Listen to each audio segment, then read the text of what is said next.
অনেকগুলো কথা বলে দিলাম, এবার আস্তে আস্তে এটাকে একটু ব্যাখ্যা করে দিই। কথা অনেকগুলো হয়ে গেল।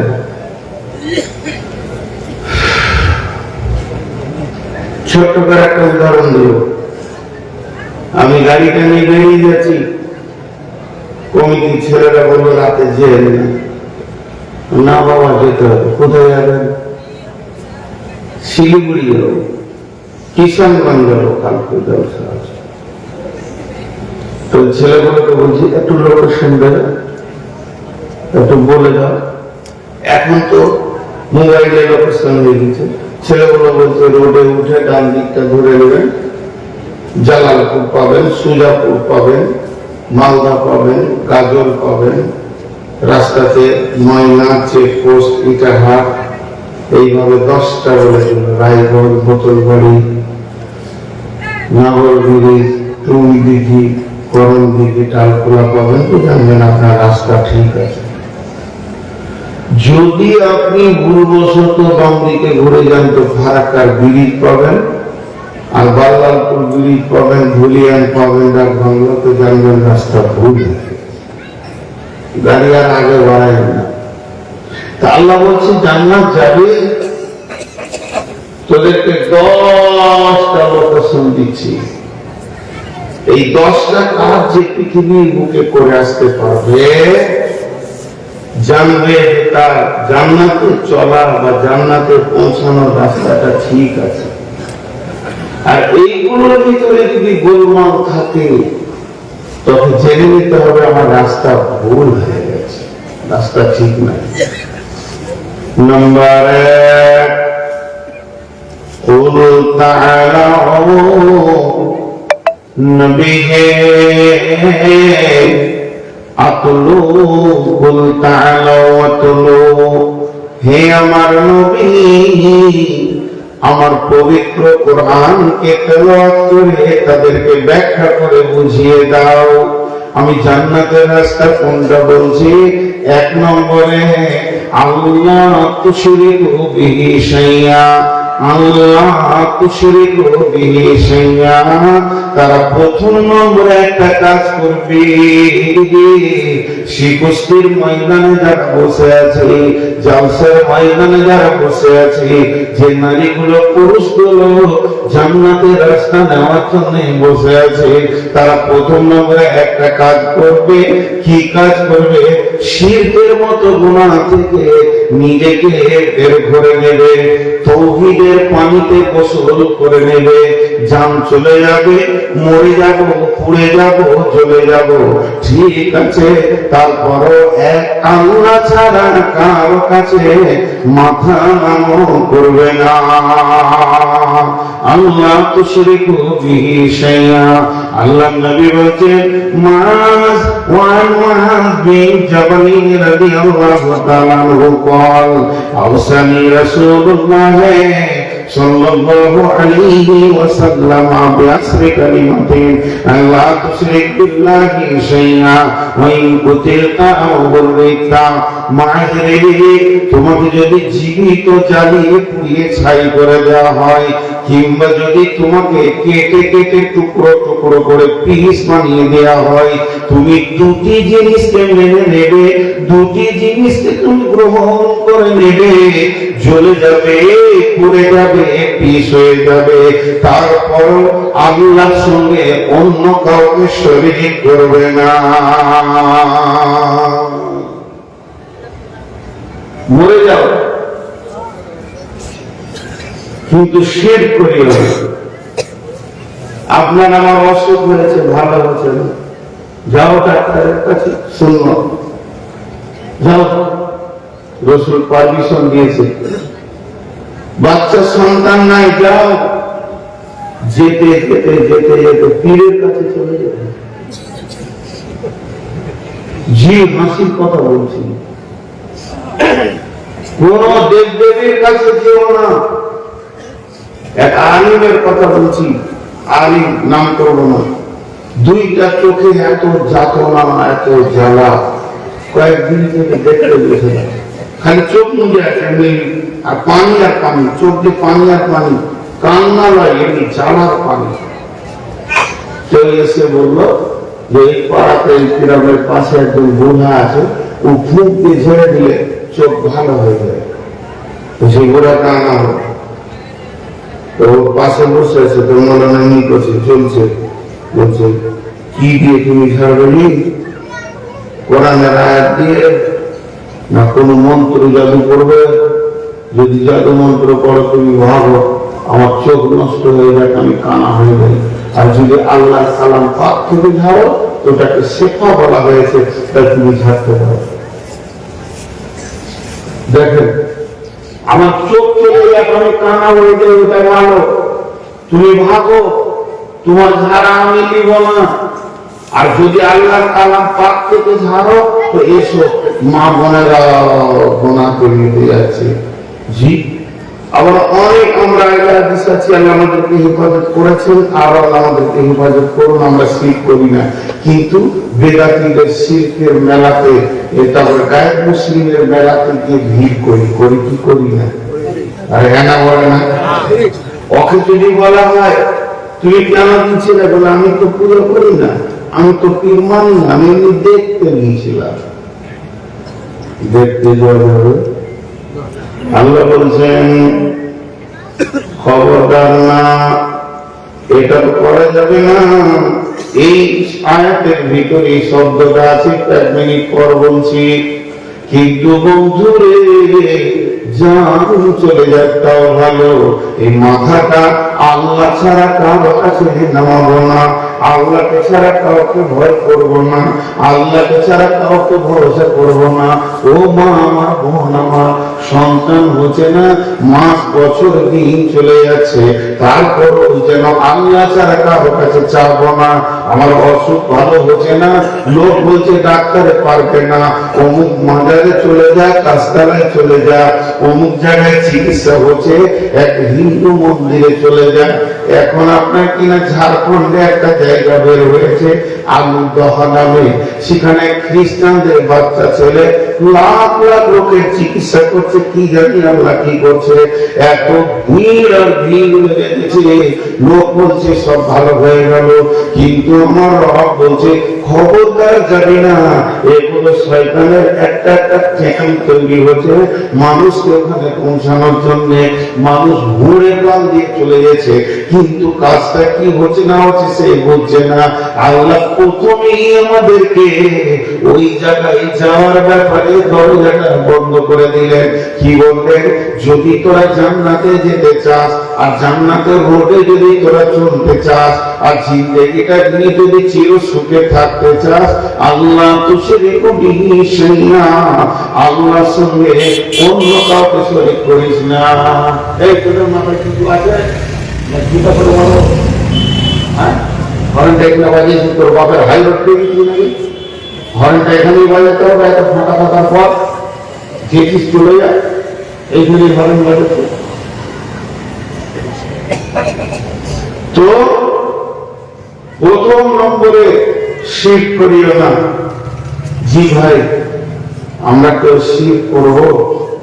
যদি বলে করবো? আল্লাহ বলছেন ইন্নাহু মান ইউশরিক বিল্লাহি ফাকাদ হারামাল্লাহু আলাইহিল জান্নাতা ওয়া মাওয়াহুন নার ওয়া মাওয়াহুম জাহান্নাম। দুই রকম আল্লাহ তাবারক ওয়া তাআলা বলছেন যে পৃথিবীর মানুষ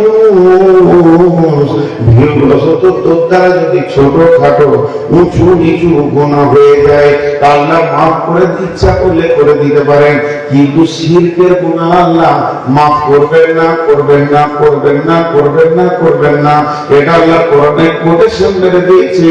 একটা লোক মুশরিক হতে যদি মারা যায়, তবে যদি তার কপাল ভালো হয়, সে বেঁচে থাকা অবস্থায় তওবা করে নেবে এবং তওবা করে চোখের পানিতে কাঁদবে, আর কান্দার পর আল্লাহকে বলবে আর আমি শিরক করব না। ওই রকম মুশরিকরা আল্লাহ মাফ করে দেবেন। এটাতে আল্লাহর কোনো কিছু যায় আসে না।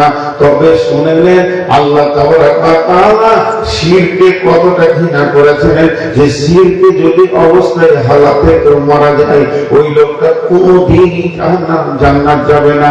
তবে বাকি মুসলমান যদি গুনাহ করে মারা যায় তো কিছুদিন জাহান্নামে থাকবে, ওর যেমন গুনাহ ততদিন জাহান্নামে ওকে হাজরত থেকে আসতে হবে, তারপরে একদিন তৌহিদওয়ালা জান্নাত পাবে, কিন্তু মুশরিক কোনদিন জান্নাত পাবে না।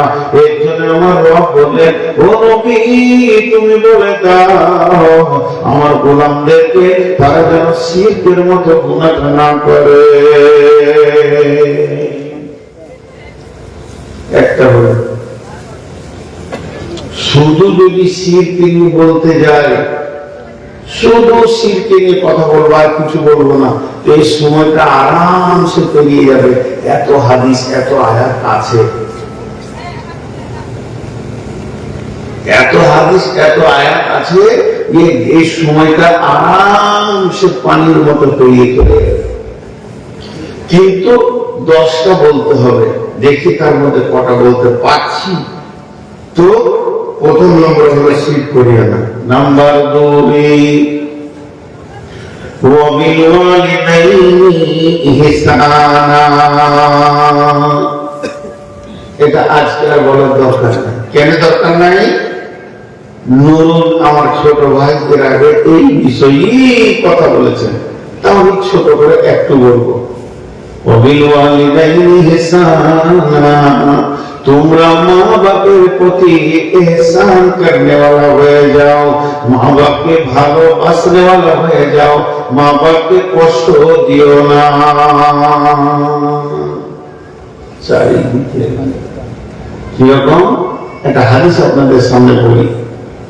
ওয়ান জাবের রাদিয়াল্লাহু তাআলা আনহু قال قال رسول الله صلى الله عليه وسلم من سلسكن فيه يسر الله حقه ويدخله جنته رزق بسيف سفرة الوالدين وحسن المملوك। হযরত জাবের রাদিয়াল্লাহু তাআলা আনহু বলেন, ও দুনিয়াবাসী রে, ও পৃথিবীর লোকেরা, আমি আল্লাহ রাসূল বলেছেন, কি বলেছেন? যদি কেউ পৃথিবীতে 3টা আমল করে যেতে পারে, যদি কোন ব্যক্তি, কোন পুরুষ, কোন নারী পৃথিবীতে যদি 3খানা আমল করে, আল্লাহ তাআলা তাকে 2খানা প্রাইজ দান করবেন, তাকে আল্লাহ 2খানা উপহার দেবেন। হযরত জাবের বলেন, সেই 3টি আমল কি আর প্রাইজ দুটা কি? আগে প্রাইজ দুটা শুনে নেন। ইয়াসাল্লাহু হাক্কাহু ওয়া ইয়াদখালুহু জান্নাতাহু। প্রথম নম্বর হচ্ছে মওত এসে কষ্ট পাবে না, তার মওতটা অতি আসানে হয়ে যাবে। আর দ্বিতীয় প্রাইজ হচ্ছে ওই লোকটা জান্নাতে চলে যাবে। একদিকে মওত আসানে হবে আর একদিকে লোকটা জান্নাতে চলে যাবে। আমল হচ্ছে মাত্র 3টি, তার মধ্যে 1 নম্বর হলো কমজোরকে সাহায্য করা। কোন জায়গায় কমজোর ব্যক্তি ফেসে গেছে, তাকে একটু হাত দিয়ে, বুদ্ধি দিয়ে, ব্রেন দিয়ে, অর্থ দিয়ে সাহায্য করা।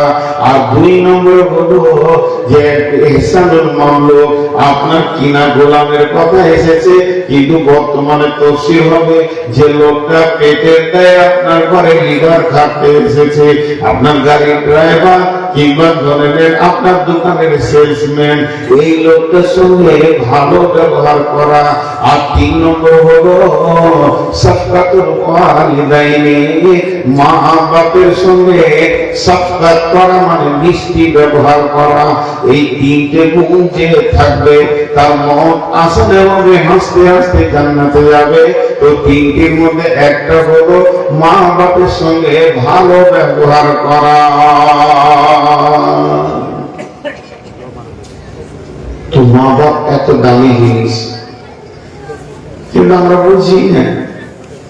তবে মা যতই দামি, বউ দাম নাই তাহলে অনেক দাম। জান্নাতের সঙ্গী, এই সঙ্গীকেও ভালোবাসতে হবে। যাই হোক, আমি যে কথা বলছি, জান্নাতের রাস্তায় আমরা রাস্তা দেখতে চাইছি, হাঁটতে শুরু করেছি। একটাই স্টপেজ পার হলো, আমরা শিরক করব না। 2 নম্বরে বললেন আল্লাহ মা বাবার সঙ্গে ভালো ব্যবহার করবে, হৃদয় জোড়ানো ব্যবহার করবে, মা বাপের মন যেন শান্তি হয়ে যায়। আপনার আমার ব্যবহারে মা বাপ যেন সন্তুষ্ট হয়ে যায়। হয়ে গেল 2। নাম্বার 3, ওয়ালা তাকতুলু আওলাদাকুম মিন ইমলাকিন নাহনু নারযুকুকুম ওয়া ইয়্যাহুম। রে আমার গোলামের দল, রে আমার নবী, তুমি আমার গোলামদেরকে বলে দাও তারা যেন নিজের সন্তানদেরকে নিজে কেটে ফেলে না দেয়। রুচি দেওয়ার ভয়ে, খানা দেওয়ার ভয়ে ওদের মাথাতে একটা ঢুকিয়ে দাও, নাহনু নারযুকুকুম ওয়া ইয়্যাহুম, আমি তো তোমাদেরকে রুচি দিয়ে থাকি, রুচি দেওয়ার মালিক আমি, খানা দেওয়ার মালিক আমি, আমি রব তোমাদেরকে রুচি দেব, আহার দেবেন তিনি, রে ভাই চিপ দিয়েছেন যিনি, তোকে সৃষ্টি করে তোর কাছে যে আছেন তিনি ঋণী। যতদিন শ্বাস থাকবে আল্লাহকে খাবার পৌঁছাতে হবে, না চেয়ে দেখ খেটের ফসল পাই যে বৃষ্টির জল, তুই যে পেলি পুত্র কন্যাকে দিল তা বল, যার করুণায় এত পেলি তারে কেবল ভুলে গেলি, ভাবনারে ভাবতারে নিয়ে ডাকে মিশিয়ে দিলি, আহার দেবেন তিনি, রে ভাই জীব দিয়েছেন যিনি, তোকে সৃষ্টি করে তোর কাছে যে আছেন তিনি ঋণী। অতএব আমার আল্লাহ বলছেন যে নবী তুমি বলে দাও তারা যেন সন্তানগুলোকে কেটে নদীতে না ফেলে দেয়, তারা যেন সন্তানগুলোকে কেটে কেটে যেন না ফেলে দেয়, নাহনু নারযুকুকুম ওয়া ইয়্যাহুম, আমি তো তোমাদেরকে রুজি দিয়ে থাকবো। ওয়ালা তাকতুলু আওলাদাকুম মিন ইমলাকিন নাহনু নারযুকুকুম ওয়া ইয়্যাহুম, হে নবী তুমি বলে দাও তারা যেন সন্তানগুলোকে কতল না করে দেয়, তাদের ভয় হচ্ছে যে তারা রুজি দিতে পারবে না, মাল দিতে পারবে না, সম্পদ নিয়ে ছেলেদেরকে সাজাতে পারবে না। আমার রব বলছেন নাহনু নারযুকুকুম ওয়া ইয়্যাহুম, রুজি তো আমি দিব, তারপরও যেন তারা না মরে।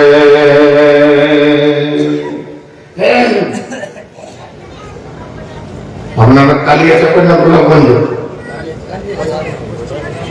বসতে হলো না, খানা জিজ্ঞেস করছি, খানা বসতে এখানে আবার বসতে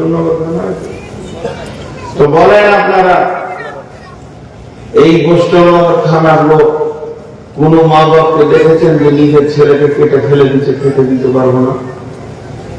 দেখেছেন? আর কথা বলে না, আপনারা বলছেন না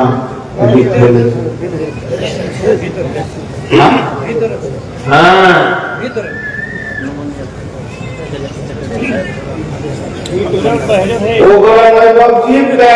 কথা বলতে করছে না, ওই জন্যই বললাম বাপ চুপ করে, এটা 2024 সালের বয়স, পেট কাটছে না, অপারেশন করে বাচ্চা বন্ধ করছে কি করছে না? আমি জীবনে ফতোয়া দিতে পারি না, আমি বলি নাই, আমার ভাষা শুনেন যে আমি ফতোয়া দিই না, এটা আমি বলি নাই। কেন? তাহলে বলা যাবে যে ইলমি ছিল এই জন্য দেয়, দুজন পালিয়েছে, 2 মিনিট গল্প বন্ধ হয়ে গেছে, পালিয়ে গেছে, কোন পীড়িতের পীড়িত করছে যেন ফের গল্প করতে দিচ্ছে, পাশে পাশে রেখেছে। মাল চিন্তা আমাকে বেশিক্ষণ লাগে না, যতক্ষণ ছিল 1 মিনিটও বাকি শুনে নেই। এখন আর কেটে বলেছে জিলেবি কেটে মনে মনে করছে আমরাই চালাক, বোকাটি বসে আছে তো পেট কাটা। একটা কথা বলে দিচ্ছি, তওবা করলে সব গুনার মাফ হয় তা নয়। তওবার যতগুলি শর্ত আছে তার মধ্যে 5টা না 6টা শর্ত আমি তওবার উপরে একদিন খুতবা দিলাম, গুনাহ মাফের উপরে এই দিনাজপুরে। তো 6-7টা শর্তের ভিতরে একটা শর্ত লিখেছে, যদি তুমি কারো জমিতে দাবিয়ে রেখেছো, টাকা দাওনি, কারো গালে থাপ্পড় মেরে রেখেছো, ওর কাছে যাকে মাপ চাইতে হবে, তারপরে মসজিদে তওবায় বসতে হবে। তুমি জমি 5 বিঘে দাবিয়ে রেখে দিয়েছো লোকের, যে তারপরে আল্লাহর কাছে তওবা করছি যে আল্লাহ মাফ করে দাও, বাবা তাহলে তো সবাই কোটি কোটি হয়েছে, হবে না, আবার তওবা কবুল হবে না। তেমনি আমি ফতোয়া দিতে পারি না, আল্লাহকে সাক্ষী রেখে বলছি, যদি আমাকে বলেন মৌলানা স্যার যদি বলেন যে মৌলানা আপনি তখন লেকচার মারছেন, এই বিসমিল্লাহ টাকা একবার তর্জমা করে দেন তো ব্যাকরণ দিয়ে, আল্লাহর কসম পারবো না, জ্ঞান নাই, অতটা ইলম নেই, কিছু বই দেখাশোনা করে বয়ানগুলো রাখি, এই জন্য আমার জীবনে ফতোয়া দিই না, প্রশ্নের উত্তর দিতে পারি না, পারি না, পারবো না। কিন্তু এখন শোনা কথা বলবো, যেটা বলতে মানাও আছে তাও বলবো। আমার এলাকায়, বর্ধমানে এলাকায় প্রচুর পেটের লাইকেশন চলছিল, কাটা মুসলিম মেয়েরা সব দুটা করে বাচ্চা লিচার বন্ধ করে দিচ্ছে। এক শ্রেণীর আলেম এক জায়গায় বসে বলে দিল এরা, এদের জীবনেও তওবা কবুল হবে না, এর মানে এরা জাহান্নাম যাবে। আমি জাহান্নাম যাবে আমি বলছি না, যে মেয়েটি পেট থেকে বাচ্চা বন্ধ করেছে ওই মেয়েটি, ওর স্বামী, ওকে যারা বুদ্ধি দিয়েছে, সমর্থন করেছে, ওরা যে ডাক্তার করেছে সে, ডাক্তারের সাথে যতজন সাহায্য করেছে তারা, আর যে এনজিও থেকে কাজটা হয়েছে, সকলকে একসঙ্গে জাহান্নাম যেতে হবে। বোন আর আমার ভাই, আমার বুবু আর আমার দুলা ভাই মিলে ভাই পোষণ করেছে, আর ওরা ছেলে নিবে না। শুনলেন বোন আমার, দুলা ভাই আমার, আপনারা যা করেছেন করেছেন, এখন থেকে যদি তওবা করতে করতে মওত পর্যন্ত কেঁদে দেন তো তওবা কবুল হবে না। ওই জমিওয়ালার জমিকে ফেরত দিয়ে কাঁদতে হবে। তেমনি তোমাকে আবার বাচ্চা আসার লাইনটাকে ক্লিয়ার করে দিতে হবে, তারপরে তুমি তওবার রাস্তা খুঁজে পাবে। আর তোমার যদি জরায়ু কেটে বাদ চলে গেছে, তাহলে তুমি তিনখানা কেসের আসামি। এক নম্বর হচ্ছে বাঁধাকে জিজ্ঞেস করো ছেলের কত মূল্য আছে, এতিমকে জিজ্ঞেস করো মা বাপের কত মূল্য আছে, আর ভুখাকে জিজ্ঞেস করো রুটির কত মূল্য আছে। তোমাকে আল্লাহ ছেলে নরমাল দিয়েছে, এর জন্য তুমি কেটে দিছো। যাদের 20 বছর বিয়ে হয়ে ছেলে হয়েছে না, চোখে এর পানিতে তারা বালিশ ভিজিয়ে দিছে, তুমি কি আল্লাহর নিয়ামতের শুকরিয়া আদায় করবে না? এক নম্বর আসামি, তুমি আল্লাহর ছেলে আসার রাস্তাটাকে চাবি লাগিয়েছো, কেটে ফেলে দিয়েছো, তালা মেরেছো। 2 নম্বর তুমি আসামি, যে সন্তানগুলো পৃথিবীতে এলো না, এরা কিয়ামতের মাঠে আল্লাহকে বলবে আল্লাহ এদের কারণে তোমার মসজিদ মাদ্রাসা দেখতে পেলাম না, কালাম পাকের তেলাওয়াত করতে পারলাম না। 3 নম্বর তুমি আসামি, তুমি মার্ডার কেসের আসামি, এতগুলো সন্তানকে তুমি কেটেছো। এর জন্য কোরআন বলছে যে খবরদার ওয়ালা তাকতুলু আওলাদাকুম, হে মা হে বাপ তুমি খবরদার সন্তানকে কাটবে না। নাহনু নারযুকুকুম, আল্লাহ নিজেই বলছেন রুজি তো আমি দিব, তাকে পৃথিবীতে যেদিন পাঠাবো ওই দিন তার রুজিটাও আমি বরাদ্দ করে দিব। রুজি দেনেওয়ালা আমি, তুমি কেন সন্তান বন্ধ করবি? জি, এক শ্রেণীর আলেম আছে, এদের মশলা খুব কড়া। আমাদের বর্তমানে আলেম ছিলেন, উনি মারা গেছেন,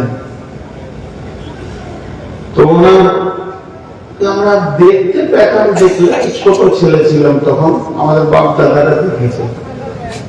শোনা কথাগুলো বলছি, উনি যখন মারা যান তো কাফন কিনতে হয়নি, ওনার লাশ তুলছে তো বিছানার নিচে কাফন কাটা আছে, তো সেই কাফনে কাফন দেওয়া হয়েছে।